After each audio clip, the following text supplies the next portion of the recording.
Chapter 10. That night, Claus was the Baudelaire orphan sleeping fitfully in the bed, and Violet was the Baudelaire orphan staying up, working by the light of the moon. All day the two siblings had wandered around the house, doing the assigned chores and scarcely speaking to each other.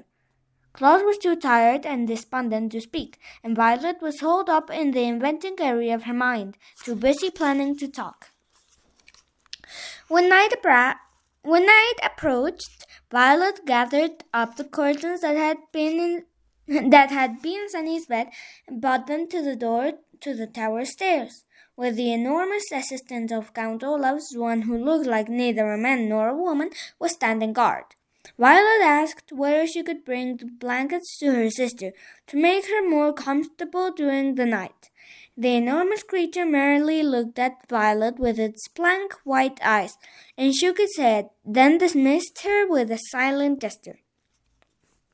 Violet knew, of course, that Sunny was too terrified to be comforted by a handful of draperies, but she hoped that she would be allowed a few moments to hold her and tell her that everything would turn out all right.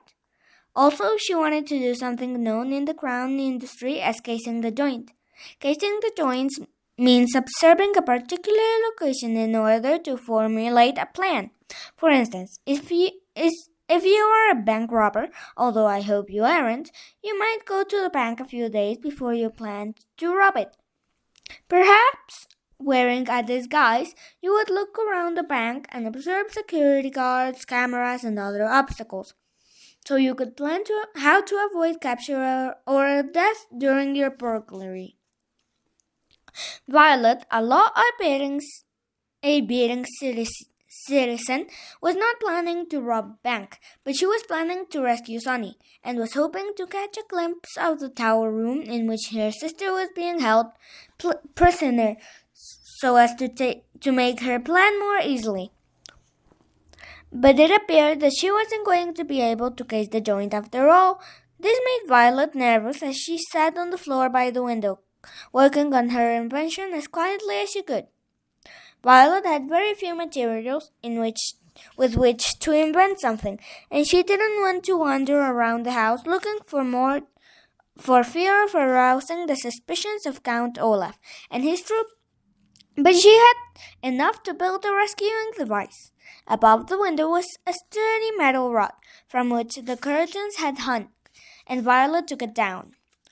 Using one of the rocks Olaf had left in the pile in the corner, she broke the curtain rod into 2 pieces. She then bent each piece of the rod into several sharp angles, leaving tiny cuts on her hands as she did so. Then Violet took down the painting of the eye.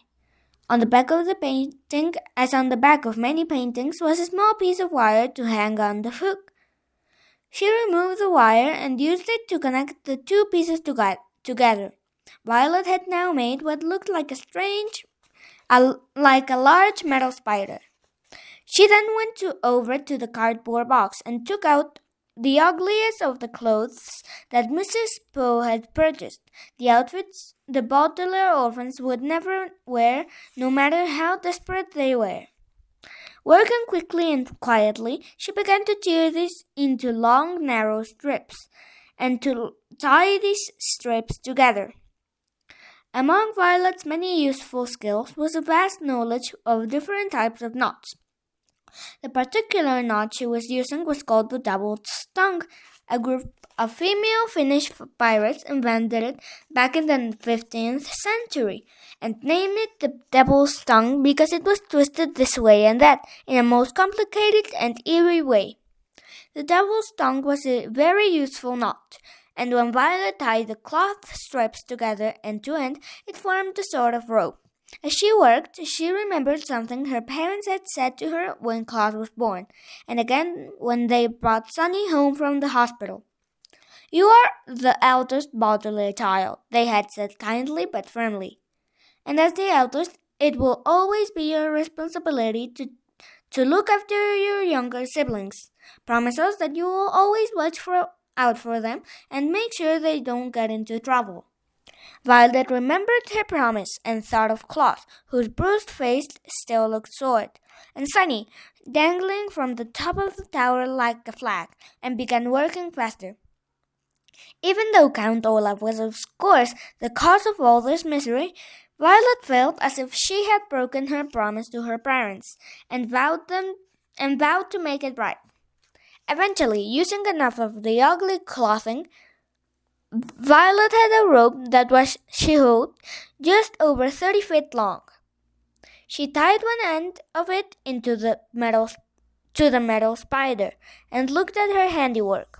What she had made was called a grappling hook, which is something used for climbing up the sides of buildings, usually for a nefarious purpose. Using the metal end to hook into something at the top of the tower and the rope to aid her climb, Violet hoped to reach the top of the tower, untie Sunny's cage, and climb back down. This was, of course, a very risky plan, both because it was dangerous and because she had made the grappling hook herself, instead of purchasing it at a store that sold such things. But a grappling hook was all Violet could think of to make without a proper inventing laboratory, and time was running short. She hadn't told Claus about her plan because she didn't want to give him false hope, so without waking him, she gathered up her grappling hook and tiptoed out of the room. Once inside, Violet realized her plan was even more difficult than she thought. The night was quiet, which would mean she would have to make practically no noise at all. The night also had a slight breeze, and when she pictured herself swinging in the breeze, clinging to a rope made of ugly clothing, she almost gave up entirely. And the night was dark, so it was hard to see where she could toss the grappling hook and have the metal arms hook into something. But standing there, shivering in her nightgown, Violet knew she had to try. Using her right hand, she threw her grappling hook as high and as hard as she could, and waited to see if it could catch into something. Clang! The hook made a loud noise as it hit the tower, but it didn't stick to anything and came crashing back down. Her heart pounding, Violet stood stock still, wondering if Count Olaf or one of his accomplices would come and investigate. But nobody arrived after a few moments, and Violet, swinging the hook over her head like a lasso, tried again. Clang, clang! The grappling hook hit the tower twice as it bounced back down the ground. Violet waited again, listening for footsteps, but all she heard was her own terrified pulse. She decided to try one more time. Clang! The grappling hook hit the tower and fell down again, hitting Violet hard in the shoulder. One of the arms tore her nightgown and cut through her skin. Biting down on her hand to keep from crying out in pain, Violet felt the place in her shoulder where she had been struck, and it was wet with blood. Her arm throbbed in pain. At this point of the proceedings, if I were Violet, I would have given up. But just as she was about to turn around and go inside the house, she pictured how scared Sunny must be, and ignoring the pain in her shoulder, Violet used her right hand to throw the hook again. The usual clang sound had stopped halfway through, and Violet saw in the dim light of the moon that the hook wasn't falling. Nervously, she gave the rope a good yank, and it stayed put. The grappling hook had worked. Her feet touching the side of the stone tower and her hands grasping the rope, Violet closed her eyes and began to climb. Never daring to look around, she pulled herself up the tower, hand over hand, all the time keeping in mind her promise to her parents and the horrible things Count Olaf would do if his villainous plan worked.